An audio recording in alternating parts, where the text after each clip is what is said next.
Hi, I'm Blue with another episode of My Car Story. And today, a car that, well, if you watch the channel, you haven't seen one of these before, so I'm looking forward to showing it. Chris. Nice to meet you, Lou. Good to see you. What's your last name? Chris George. Chris George. Eric. Eric Sherman. Eric Sherman. Now, there's a reason why I've got Eric here. Number one, Chris, what did you purchase? Yesterday, I purchased a 1964 Chevrolet Corvair Monza Spyder convertible. Yesterday. And Eric, you've been a long-time Corvair fan. I have. So you decided that this is a car that your friend should have. So Absolutely. Why did you decide you wanted this car? I wanted something sporty, something light, something small and maneuverable, and something that would show off the kind of the good genes of a man in his mid-50s. I don't know what all that means, but Well, let's go right let's take a to look. our featured attraction.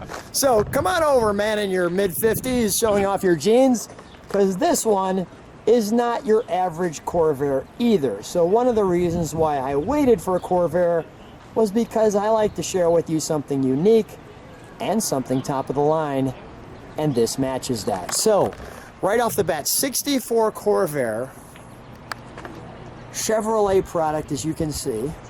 And I'm saying that because there's quite a few younger viewers on the channel who will say, what is it? And actually, very common for things like Porsches, but Chevrolet, this is a rear engine car. So we'll come on back. So Chris, come on with me for a second, right next to me. Tell me why you had this fascination, because you have other cars. I do. I have big American cars from the 50s and 60s, big luxurious cars, Cadillac Eldorado, a big Oldsmobile from the 60s, very powerful.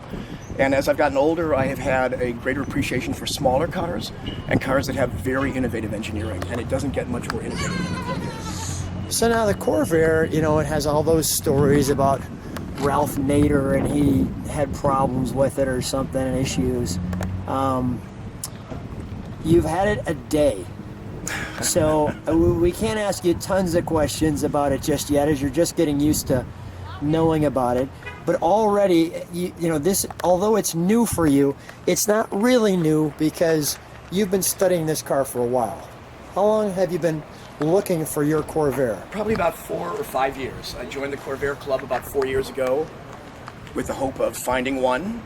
They show up periodically, and I've been waiting for the right one. Now let's talk about that. First of all, for viewers, I want to share that's how you do it. You join a club so you can become knowledgeable through the actual experts of the club, and that's where Eric, your friend, definitely helped out. Tell me, was this was this standard? The is this brushed aluminum? What is it? Stainless? Right on. Eric? This, I believe, is aluminum. Okay. Yes. And it is standard. It's how the engine vents heat at the back of the car. Now notice this little word right in the center, turbocharged. So let's open that up. That's the top of the line model.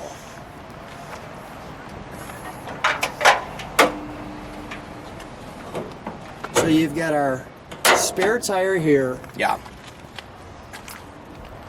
Now you knew you wanted a turbocharged one. I did. That's what makes it 4 to 5 years in the making, is finding one of these. Yeah, and this was exclusive to the Spyder. So it's the top of the line engine. It boosted horsepower up to 150, which was very high, and it boosted torque even more. So it has 232 pound-feet of torque, which is quite a lot from a pancake or flat 6 engine, particularly an air-cooled one of this vintage.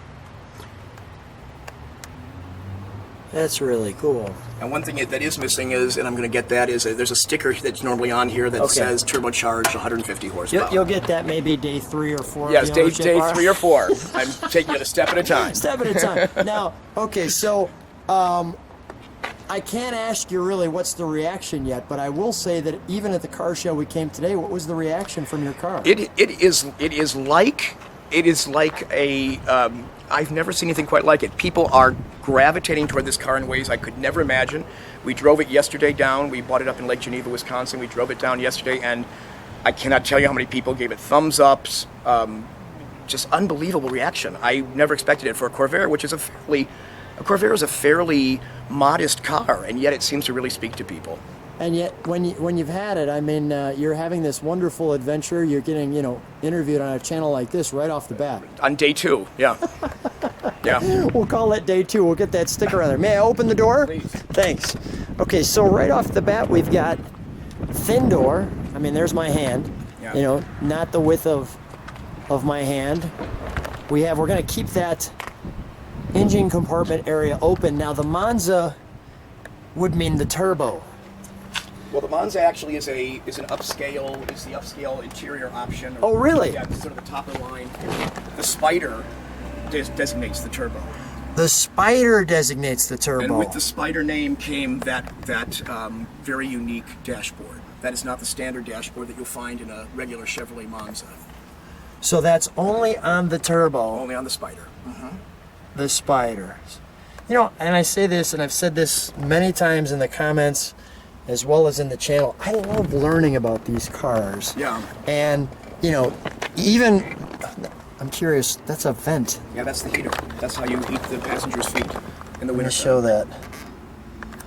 And just in case you can't see that one, there it is on that side. So, again, all of your studying and knowledge and learning all paying off. Yeah, and it's a very interesting marketing story as well. I mean, the Corvair was, as you know, designed to be an economy car to help fight the tide of Volkswagens that were coming over. And Ford and Plymouth also introduced economy cars that year as well. And the Falcon outsold the Corvair by a wide margin. And Chevrolet realized that maybe its unorthodox engineering was too far out for most people.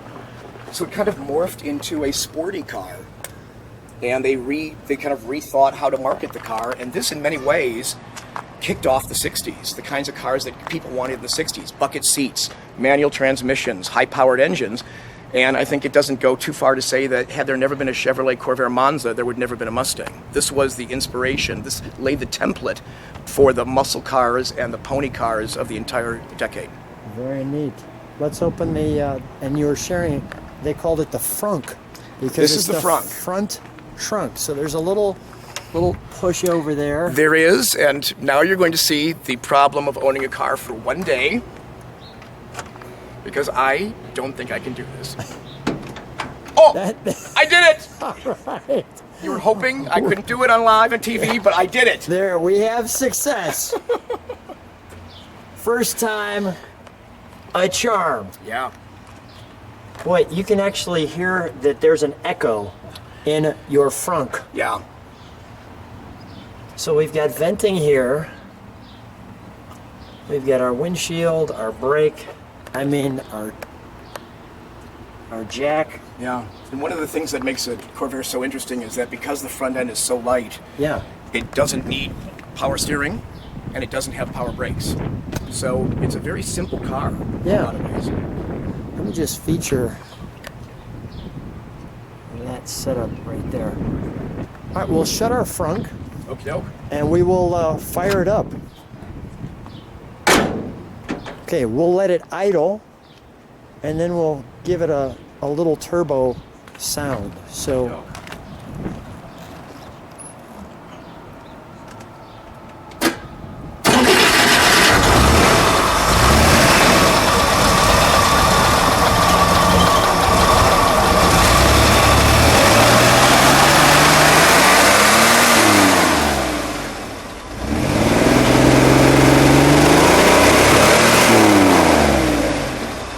Just a moment to idle.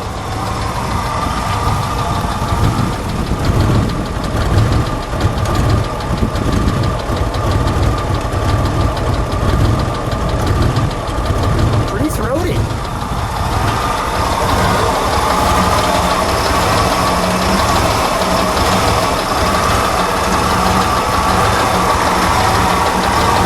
Just a little step on it and come off. I just want to show the linkage.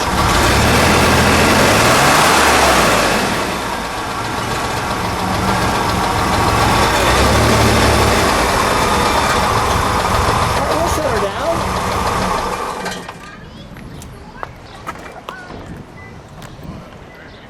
And we'll close the engine compartment. I want to feature one other little thing here. I'm noticing the You've got the wonderful ventings Yeah, here, as well as this little just faux vents. those are decorative. Up- Very much a up here. Bill Mitchell, decorative vent kind of thing, like you like to drape on Corvettes and other cars of the era. So now that you got it, Chris, what's the what next? Next, I'm going to enjoy the hell out of it. Good for you. I'm gonna have tons of fun with it. If people like the Corvair, give us the thumbs up. Tell us what you think. Thumbs down. Subscribe to the channel. Chris, what a treat to have you on My Car Story. Well, thank you and so share the much. first Corvair. And thank you so much for making it a star on literally its second day of ownership. Thank you.